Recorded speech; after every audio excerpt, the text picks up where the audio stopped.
it's the next level. All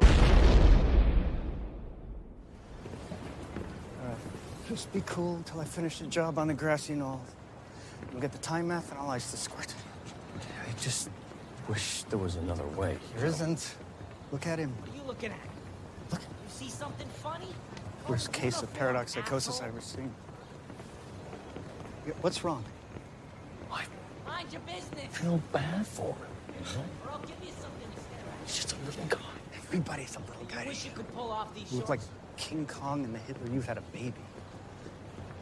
Luther, I don't have time for you to tuck and squeeze here. I count on you. Keep him under control.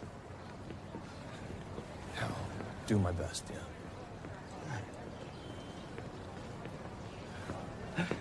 Hey, brother. How you doing? He's gonna kill me, isn't he? What? What, him? He's gonna kill you. It's ridiculous.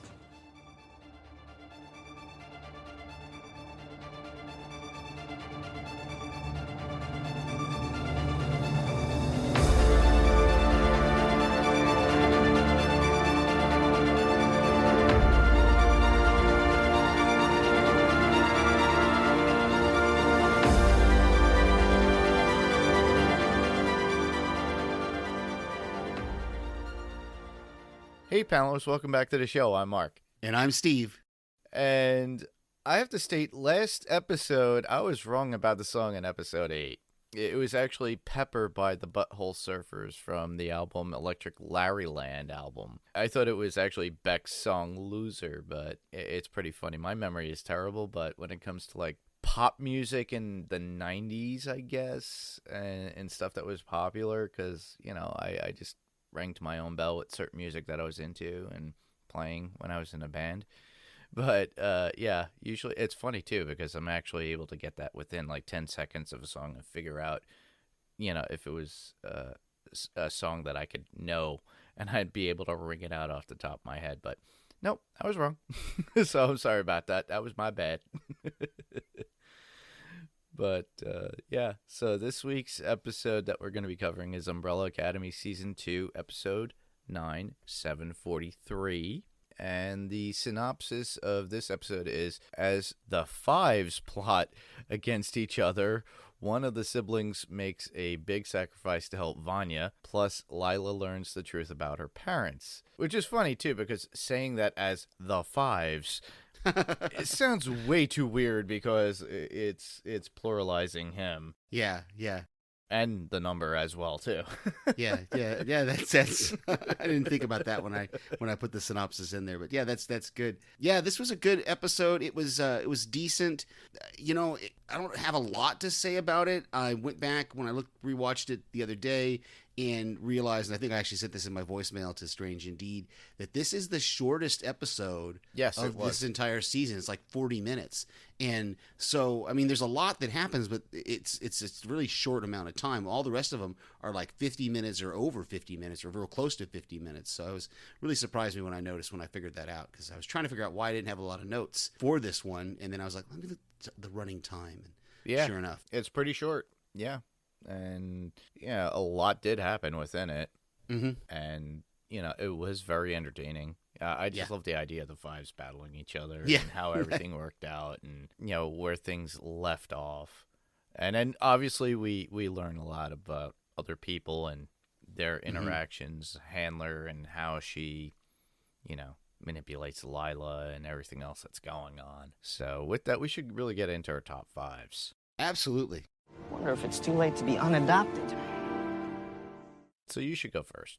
I'll go ahead and start, and my number 5 is kind of long because it basically covers almost the entire episode, but I think it's good to get the discussion going with that, and I love that it picked up right where the last episode ended, and I actually went back and rewatched the very end of the episode 8 because I wanted to make sure that I was correct on that it literally starts right where we ended with Klaus and Allison and Diego at the FBI building. I love that Allison gets knocked out pretty quick. Diego, you know, he gets the hose and he sends that down to Klaus so that Klaus can enter the room and be the one to hopefully save the day. But of course, Klaus gets knocked out also.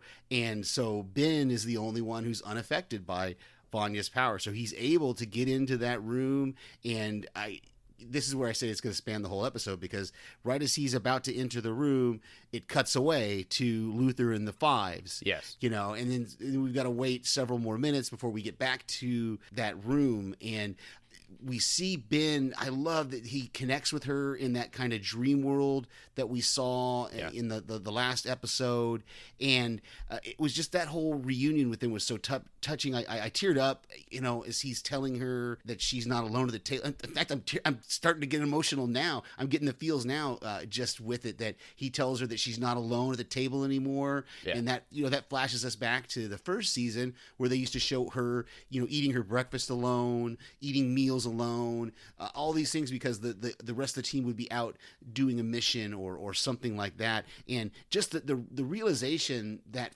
it made me realize that Five has been hanging around this entire time. He's been there. He's seen everything that Reginald Hargreaves did to her. Mm-hmm. He knows. And, you know, I was full on bawling, man, as he like just faded away. And Vanya, she comes out and she doesn't destroy the FBI building. So suddenly we have changed the future again, you know. Mm-hmm. So what is this going to do to the timeline? What is this? Well, I've got later on about Diego too, but that's just, I kind of wanted to start there. And I think you had a similar thing with your number 5. Yeah. Well, my number 5 will be that, you know, first off, all the siblings fill except for Ben. Mm-hmm. And then he, you know, obviously he comes to Vanya's aid, as you stated. And it took a lot out of him to sever what was going on within Vanya and Harlan at that point, because it was kind of, if you think about it, it was intertwined.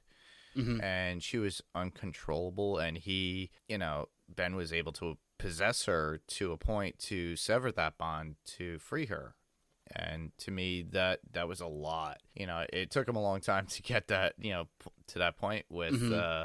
Klaus at one point, you know, just to possess a body. Now he's able to get in there and do that. But within this, he's able to go even deeper, darker into her mm-hmm. mind. And we find Vanya is upset about everything because all her memories come back to her all at once at that point. And then Ben tells her that she's not alone, like he stated, at the table, and brings her back. And he has always been there. And, you know, a little bit of a spoiler, so if you guys want to skip ahead a few seconds, but the next episode, basically we get to see that, you know, why Ben is where he's at. And yeah, he's always been there watching. So, and, you know, and the fact is also he sacrifices himself for Vanya. And I hope this isn't the last we see of Ben, but like I stated in the next episode, or this last episode, we do get to see more of Ben. Okay. That's I haven't watched, you've watched the last episode. No, I went in a few seconds in, and I didn't realize it. Well, no, I mean, in your original, I know you don't remember all of it, but in your original binging of it, yes, you yeah, said but so you kind of know. I kind of know, but the thing is also I don't know because I forgot about it, and then when it went right into the next episode, I go stop. I was like, all right, I said too much. Okay, I see what you're saying. But okay, the thing is, I see what you're saying. But also the fact, you know, it's like we do need that resolution about Ben, but. Mm-hmm. My overall feeling is I would definitely love to see him next season, if it's possible, you know? Yeah, we'll see. It's going to be interesting because it seemed to me a very final kind of thing that even he was like, you know, I've been dead for 17 years and I recognize that I'm ready to go, and I've had this connection. He gets his hug, you know, he says, can I, and he whispers something in her ear, and that's, I'm assuming that might be what you're talking about, that in the next episode, because he tells her, tell Klaus something for me, and then we don't get to hear what it was that he said. So yeah, I'll be interested when we get done podcasting here to watch that 10th episode and find out what's going on there. So yeah, my number 4 is pretty short and sweet. It's just Aidan Gallagher's performance is just masterful in this episode as we're seeing Five kind of lose his mind, and as he's talking to Luther, his facial expressions, and you could just see this kid is, if he is able to keep this level of acting chops as he grows, I could see this kid being somebody in the future, like I'm talking high level. Because he's just really, really good, and then of course that fight between the fives with as they the older five, the mustached five looks at the younger the kid five and is do you want to do it? No, you do it, and then kicks Luther in the nuts, and then they're fighting, and every time Luther kind of starts to come back, one of them teleports over there and punches him again, and it was just and then he finally gets the gun, and but that's just.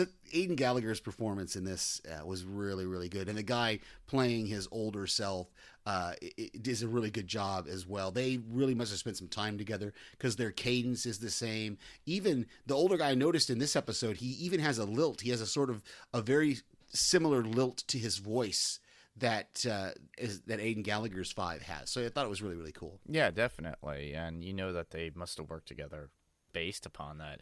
Mm-hmm. And Aidan Gallagher is not really a kid. He's in his 20s, so... No. He's 16. He's like 16, 17 years old. Oh, it's been... Yeah, all right, so... I was mistaken on that at the beginning of this season. When I said that, I thought he was in his 20s, and somebody messaged me and corrected me that no, he's like 16. Wow. Like he's like 16. He may have turned 17 over the break or something, but he's a teenager. Well, hopefully, there are casting agents out there. Hey, just pick this kid up. Oh, I'm sure he's already. I mean, this isn't the first thing he's done. Oh, I know that. From what so I'm sure but I'm just really, really impressed with his performance. Oh, he definitely has talent right there and definitely gets into the character. I just hope he continues on, which, I'm looking forward to. Yeah.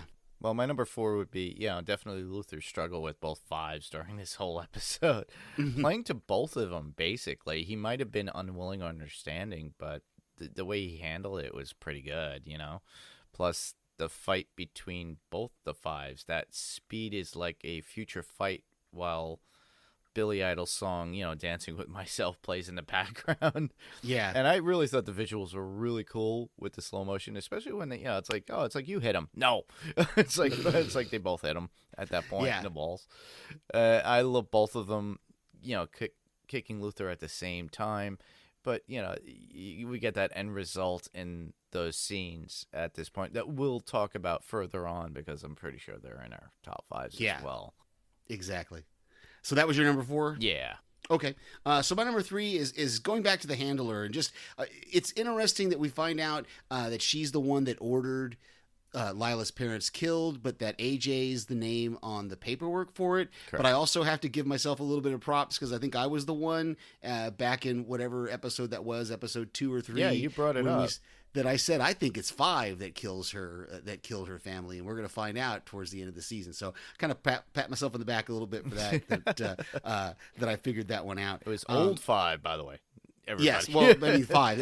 But it was 5. That's what I meant. Is I said it was the assassin 5. It wasn't. It wasn't kid 5. It was mustached 5 that killed Lila's parents. And so then I love that she kind of went. She starts to pick up that knife off the table when Lila tells her she knows who it was, and then when Lila says it was AJ, she puts the knife down because she realizes that somehow AJ manipulated the paperwork so that it didn't look like the handler was the one. So I'm interested because this was one of the things that, remember back in episode 2 or 3 when we had the handler that AJ said was in her one of the mistakes she made or something like that. He mentioned 743. So it's interesting to find out here. Maybe we're going to learn more. Maybe we don't. But I found it really interesting that she tries to manipulate Lila into either. I couldn't tell if she was trying to manipulate her into. Obviously, Lila wants to kill 5, but now she's kind of manipulating her, going, well, Diego must have known about this the whole time, so maybe you should kill him too. It was kind of that thing. And then I audibly gasped the first time I watched her eat AJ. Like, just drop him down her throat. I was just like, what? I just laughed. Honestly, I laughed. When I came back, I watched it again, I was like, oh my God. Yeah, I remember that. I was like, she's got him in her fingertips. I go, she's not going to eat him. And just drops him down. She I'm didn't like, even chew on yeah, him. She just not swallowed even him through. not even a bite, not even a chew. So like he's in her stomach, just being Swimming around her stomach acids. yeah. weird stuff. So yeah, interesting. So what's your number 3? My number 3, that would be the scene when Sissy confronts Carl to get Harlan back. You know, the fact that Harlan deflects the bullet into Carl from himself after Carl shoots him. I think it was a natural self-defense mechanism within him, or just pure sheer luck, because, you know, he's not in control of any of those powers in any way. Yeah. And it was interesting. I have this in my notes that the alarms started going off at the switchboard after Carl is killed.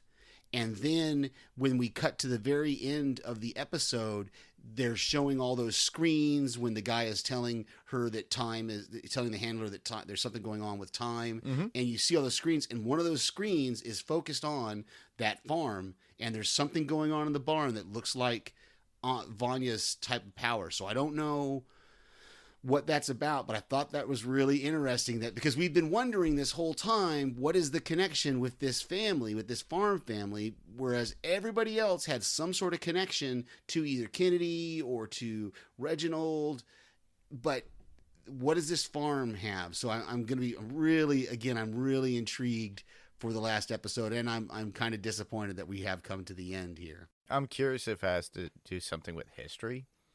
But, yeah, what's their last name? Maybe we go through that and maybe check that out. You know, if you listeners out there want to go through that and try. I don't think they've said their last name. Have they? I don't know. I'd have to go back and look to see if we've heard Sissy Harlan and Carl's last name. Carl. I'm sorry, I stepped on your number 3. Is that all you had for your number 3? That's all I had, yeah. Okay. So my number 2 is the fire extinguisher. I actually went back and watched the first episode of season 1 because I had forgotten that Klaus, when the vortex starts to appear, Klaus comes running out of the house with the fire extinguisher. Yes. He throws the fire extinguisher into that was like the first episode of season 1. The very first episode of season 1, yeah. And so it was great to see the return, to see what happened with that fire extinguisher, that it went through the vortex and knocked down Luther. So I thought that was really, really cool. And then it was Luther actually that kicked Mustache 5 into the vortex, and of course then we see the briefcase ruined there on the ground because it either got a piece in the vortex or got cut off within the vortex. It got cut off, I think, because Mustache 5 had it in his hand when he was kicked into, so half the briefcase went into the vortex and half of it didn't. And so 14 days older 5 is like, now what are we going to do? And we have that shot of Diego running towards the motorcade, and I'm assuming he's going to fail to save Kennedy. Yes, because he actually tackled the decoy Hargreaves.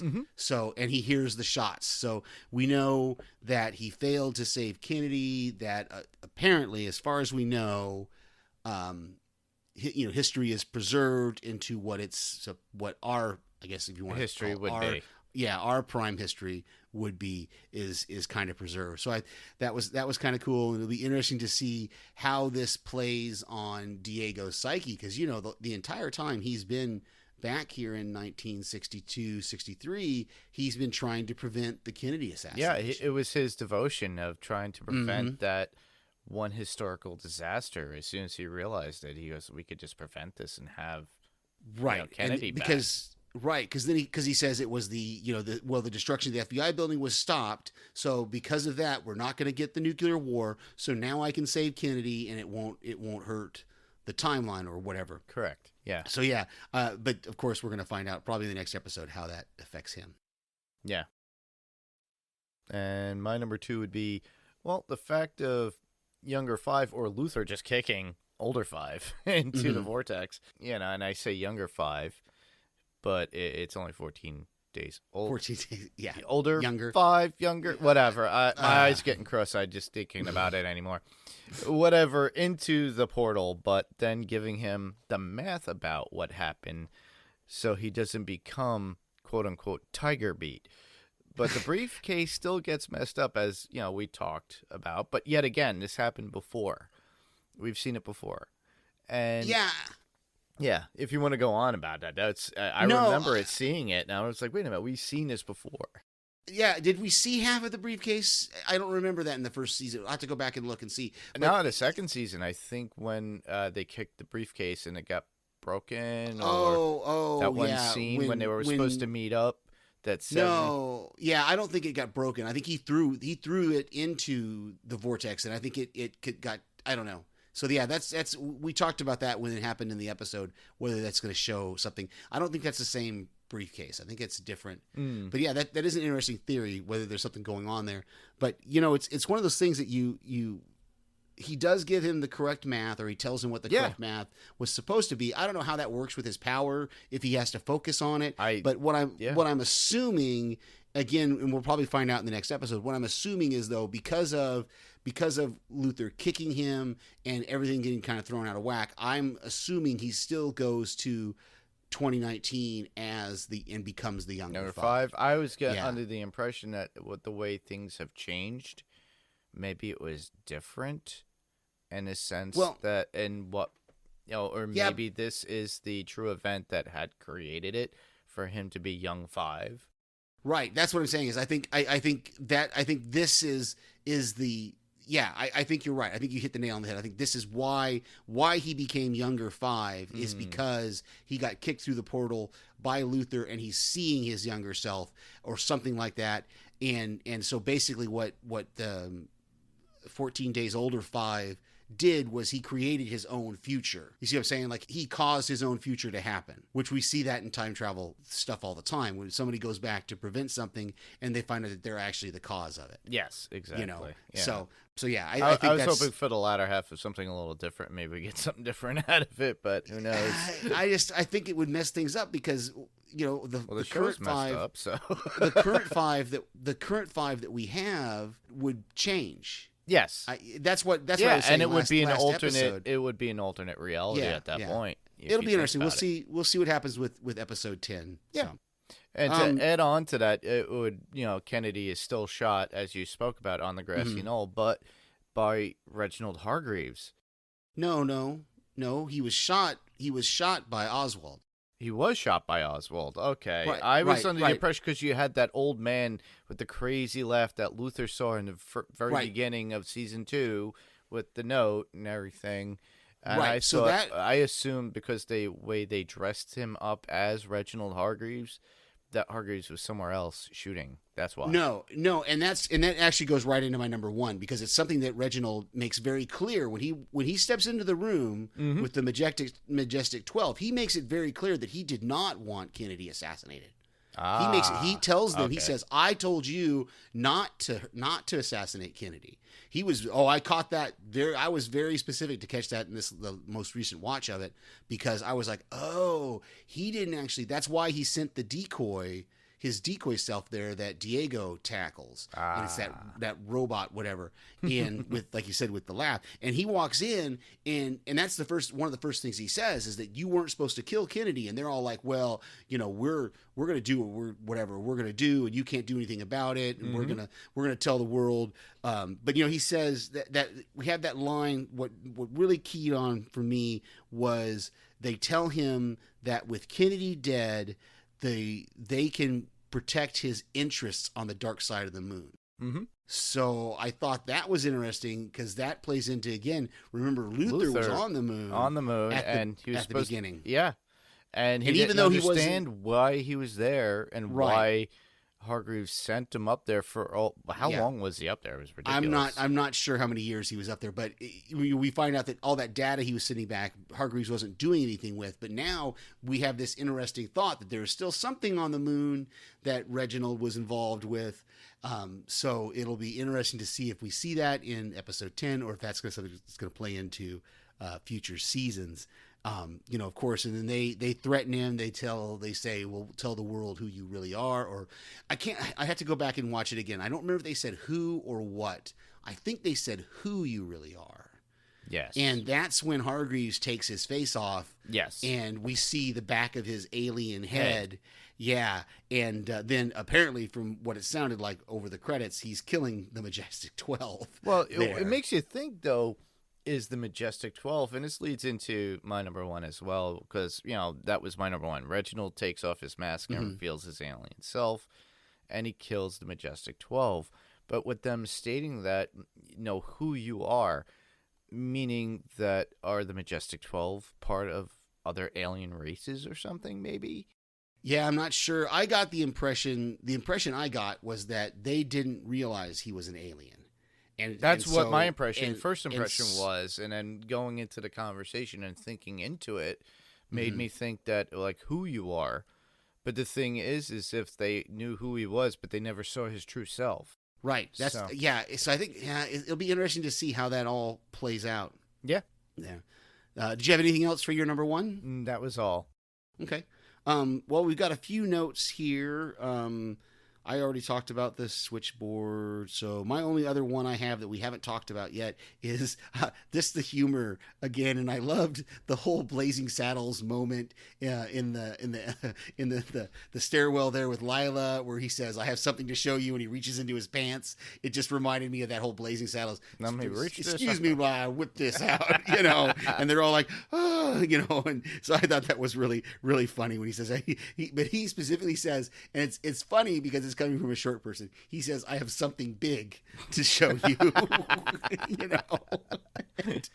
So yeah, just the humor. I'm glad they're maintaining that humor. Well, the humor's always been there since day one, I believe so. Yeah. One note I would have I love the fact that Young Five states that he has seniority due to him being 14 days older than mustached Old Five. And yeah, AJ's note in the fishbowl to her about 7:43. That was pretty cool. Lila found out that it was that AJ, sent the order to kill her parents. Then the handler, swallowed the whole AJ. I was really glad when I completely, saw when I saw that you put this in the notes, because I had not seen that. I missed that the first time I watched it. So in my next two watches, I made sure to pay attention to what was going on with the fishbowl there, and I was like, oh yeah, when he's spitting out the pebbles and putting them in a certain order. So yeah, I thought that was really cool. I was glad of you to put that in there. But I mean, it's very clear in the flashback they show us that it's the handler who's stamping that paperwork. So I'm not sure how AJ became the one to blame for it. But it's I went back and in fact I rewound the scene a couple of times just to make sure I wasn't. But it's definitely the handler's silhouette that we're seeing who stamps that paperwork. So Correct. it's Yeah. Yeah, it was an undermined thing behind AJ's back. So yeah. See, it shows you how manipulative that she could be. The next three, well, the next one would be Lila's, admits to Herb that she loves Diego, in the hallway or on the stairs at that. And the way she just attacks Herb at certain times during that scene too was pretty funny. I have one of those quotes in my quotes when we get to quotes. So the visuals within this episode were really good, especially when Ben looks into the violin to find Vanya. Plus the Battle of the Fives. I thought they did really good with the effects and the shots, and the ones with Ben going through Vanya's mind were really, really cool. And the last one would be Vanya hugging Ben as he goes. That was such a tender moment, though. Yeah. It's like not only does Klaus know, he's there, but so does Diego. And now Vanya. And then, Luther and Five sort of had a clue, but they didn't really believe it, I don't think, in my opinion. But So we've got some quotes here to share. yeah. I'll start off with the first one, which would be Klaus saying, "Okay, Klaus, you could do this. You fought in Vietnam. You survived a family of 7. And you once wore a sarong to a fraternity party and got a shitload of numbers." And that was as he was trying to get to Vanya in the room. That was great. Yeah, that was great. And in that same scene, when they're crouched down there and Diego's talking about the plan, Klaus says, "What you guys should savor. You're great at all that hero stuff." He doesn't say stuff though. Listen. Vanya would understand because she has realistic expectations of what I am, and what I am is sexy trash. I thought that was great. She has realistic expectations of what I am. That's so funny, though. The next one would be Old Five to Luther. "Every guy is a little guy to you. You look like King Kong and Hitler Youth had a baby." That's great. That was great. I loved, there was a moment in the office there when the handler says everything is a test to Lila, and I thought that was, it might be a little bit of a reach, but that's a phrase that is used several times in the movie The Recruit with Al Pacino and Colin Farrell, where there's everything is a test. So I thought it was cool. Yeah. My last one would be the handler saying, "Honey, blood is thicker than water, but you can drown in either." And that was to Lila. That's good. That's good. I missed that one. And my last one is when Lila, we were just talking about it, when Lila is confronting Herb in the stairwell. She says, "All right, sweaty gerbil man, tell me where Diego went, or I'll staple your colon to your nose and let you die on your own farts." I left that one to you because I saw that. I was like, And that's a good one. Yeah. And his reply, I loved how they put it, and his delivery of his reply is great. He said, "That's so vivid." Like, and even in the closed captioning, they like put pauses in between each word because it was just really, really funny. That is so vivid. So cool. So we got some feedback. Do you want to read it? Sure. This is from our good friend Daphne. Hi, Daphne. Hi, Mark and Steve. Sending in my thoughts on Umbrella Academy Season 2, Episode 9. Such an episode with all the feels. Watching Allison, Diego, and Klaus try to get to Vanya unsuccessfully was sad. I can't believe Ben is gone, and I wonder what his message to Klaus is. I'm glad he was able to connect with Vanya, even if it did take him away from us. Maybe he will find some peace. Herb is becoming one of my favorite parts of the show, and I enjoyed his bike ride through the file cabinets to find a big secret. It's too bad that Lila didn't learn the complete truth about all who were involved with her parents' deaths. And who knew Harlan had it in him? Bye-bye, Carl. Sorry, not sorry. One more episode to go and still so much to wrap up. Looking forward to ending it strong. Me too, Daphne. I really do. And I'm glad you brought up that bicycle ride through the cabinets, because seeing that three-wheeled bike, it just reminded me of my grandparents, and they used to live, this was in the 80s, they lived in a mobile home park, and that's what all those people would ride, was these three-wheeled bikes, and they would decorate them for July 4th and have like a July 4th parade with all their three-wheeled bikes. And so it was kind of touching to see that. Yeah, definitely. And thank you, Daphne, for sending that in. So we'll move on to comic news. And in comic news, well, oddly enough, Supergirl will be ending its run on the CW with season 6. And I really do enjoy the CW shows, but I think their run has come to, a final end at this point. They worked so hard. If you guys who listen to the Next Level Podcast Network, DC Primetime did, all those shows. They did a cumulative of like doing The Flash, Supergirl, Batwoman, all this stuff up until Final Crisis. And it makes you think, and I knew this, and Ben and I spoke about it, Final Crisis is pretty much what it was, that's what it was at that point. How much more can you go with these shows? So, they're ending Supergirl at this point. Batwoman, I figure, will probably have another season. Legends of Tomorrow, probably maybe 1 or 2. Eventually, they'll end the CW line. Whether or not, if that Superman show or Lois and... No, it's not Lois and Clark, but it's going to be basically... It's something like that. It's like Superman and Lois or something like that, because Yeah. Ben mentioned it on the last podcast I was on with him. Yeah. It's either Lois and Clark or Clark and Lois or Lois and Superman, something like that. It's a couple. It's the coupley name. So. Yeah, so they... they're starting to run its end in that course. So, everything must come to an end at a certain point. So I'm accepting of this. I love those shows, and I still do, and I still keep up with The Flash. I'm still curious as to what they're going to be doing with that, as well as Supergirl and Legends.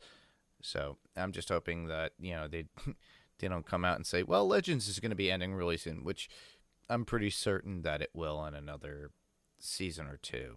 They probably won't re-up and say, hey, well, this is the last one, and that'll probably come up probably at the end of the season. And next part of news would be the Emmys happened, and unfortunately, I did not watch it. But there are winners that we do enjoy that are comic related within it. So, Watchmen won for Outstanding Limited Series. Yahya Abdul Mateen II, got Best Supporting Actor for Watchmen in a limited series or movie. And Damon Lindelof got Outstanding Writing for a limited series or movie, as well as Cord Jefferson. So they were really good at the writing with that. And an Outstanding Lead Actress in a limited series went to Regina King for Watchmen, which we both stated, I think, as we were covering that series during that time. I really enjoyed it. And yes, it's out there on Blu-ray, so if you guys really want to go out there and you want to keep it, I don't think HBO Max will be holding on to many titles along the way. I don't think you could get older shows and stuff, but it's out there on Blu-ray. I saw it recently while working. And then the last bit of news is The Walking Dead: The Alien is available in hardback now in comic book shops. So it was originally never pressed. It was originally just a download issue and pay as you want. So you didn't really even have to pay anything. You could pay like a penny for it. So it never made any money, but Skybound felt the need to release it in some aspect, and I got it for the cover price at my local comic shop for like $19.99. And apparently it's on Amazon and a few other places, and I guess certain comic shops were upping the price because it's in demand, and I didn't realize it. It's like I was told, and they're like, yeah, you have this in your pull list. And I'm like, oh wow, didn't even know this came out. So they were kind enough to do that for me, and I paid cover price. So now you could get a physical copy at your local comic shop if they could back order it. It might be a reprint, but it's pretty cool to have that. It's kind of like when the Negan comic came out not too long ago. And the fact that, these are one-off, comics of that genre. And I do enjoy them. So I recommend that. Go out there and get that if you can. And to keep in mind, The Alien is based, if you follow The Walking Dead, it's based upon Rick Grimes' brother who went off to Barcelona. And this is happening during the initial part of the zombie apocalypse. So if you're interested, go out and check that out and get it. Alrighty, so we got some podcast recommendations. From me, I got to guest on the We Have to Go Back Lost Revisited joint podcast between Podcastica and the Next Level Podcast Network this week with Ben and Des. So we had a good time recording that episode, and that's highly recommended. And the only other thing I have to mention is not really a podcast, but I definitely want to recommend if anybody has Apple TV Plus, and if you're not watching Ted Lasso, man, you need to be watching Ted Lasso. It is a breath of fresh air during this time. The writing is really good. There's unexpected things, like there's tropes of certain romantic comedies and things that happen that they do it way different. They don't follow the tropes. Like there's a scene, I don't want to spoil anything, but there's a scene where two people are actually honest with each other about their feelings and about what they're looking for in a relationship. And I was just like, whoa, this is not normally what TV does. So, so check out Ted Lasso on Apple TV. Oh, definitely. And Apple, if you listeners are out there, if you don't have the new 4K Apple TVs that are out there, if you buy or purchase a new Apple product, you get Apple TV Plus for free for the first year. And after that, it will be, I think, $5.99 every month after that. And they come up with original content and programming.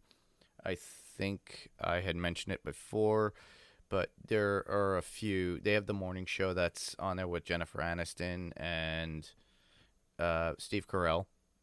And there's also, what was that old Amazing Stories by Spielberg? They brought that back for at least, I think, 6 episodes.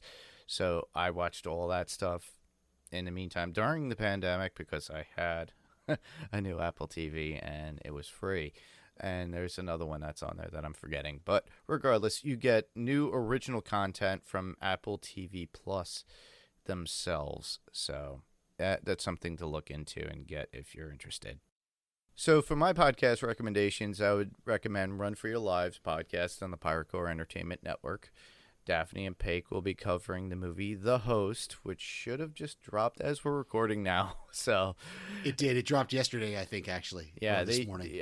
Daphne usually drops it around Friday night. So that can be heard now if you're interested. Also, you could listen to Rima and Paik on Strange Indeed with their coverage of The Umbrella Academy as well, and that can be found on the Podcastica Network. Yes, and they will be starting up The Haunting of Bly Manor from Netflix as soon as they finish Umbrella Academy Season 2. And they've also done I don't know if they're going to do every episode or what, but they released an episode of the Great British Bake Off. That's the one. So that's an episode on there as well that I've got to listen to. Cool. And stuff. and like what they're doing with the Great British Bake Off, we'll do a one-off as soon as Walking Dead comes back on for its season finale. I factor that you and I will actually do our recap of that particular episode, which is funny too because it's been so long since I watched anything from season 10. So now I have to I know go I'm back. gonna have to go back, yeah, and try to find. I've got it on my DVR, I think. So we'll do a one-off on the finale, and that will be within when we do The Boys, because Sure. as soon as we finish off this particular show, we're going right into The Boys, and like I stated it before, I think the first two episodes that we should just do them two at a time, and then we might have a few guests on at the time too. We'll see. Since it's going to be wrapping up here pretty quick. So Yeah. I didn't realize it was only 8 episodes. This season, so. It goes really quick, and we try to stay current, but things overlap and whatever, it happens, and then there'll still be more that for us to cover, I'm sure. Absolutely. And if you guys have any suggestions, feel free to send them to our Facebook page, email it to us, however you feel. Absolutely. All right. Well, to submit your feedback, as Mark was starting to say, or as I will say, we can be heard on any of your podcast player of choice. If you can't hear us on your podcast player of choice, what are you doing? Contact us. Tell us which podcast player we're not on, and I'm sure Mark can take care of that. You can also check out our website at panelstopixelspodcast.com. You can submit feedback through our Facebook group, which is facebook.com/panelstopixels. Also, you can email us, as Daphne did, at panelstopixels1@gmail.com. That's panelstopixels1. The TO is spelled out right there in the middle. The number 1 @gmail.com. You can leave us an old school voicemail at 845-350-2095. And please, somebody call us, because all we're getting is like, your car warranty is up. Or your student whatever. loan. Yeah, come on, give us a call. Even if you just want to say, hey, you don't own a car or whatever, call 845. Maybe I'll call just to leave a message. 845-350-2095. We are also on YouTube at Panels to Pixels Podcast. So give us a thumbs up, subscribe to us, and let us know what you think of the podcast. Next week, we will be wrapping up the Umbrella Academy Season 2 with Episode 10. I don't know the title of it. I'm not going to, because I don't want to get spoiled by reading a synopsis. Oh, yep. So that's next week. So send us something in. If you have watched the entire season, you can now send us your thoughts on the whole thing. So Umbrella Academy Season 2, Episode 10, next week. Awesome.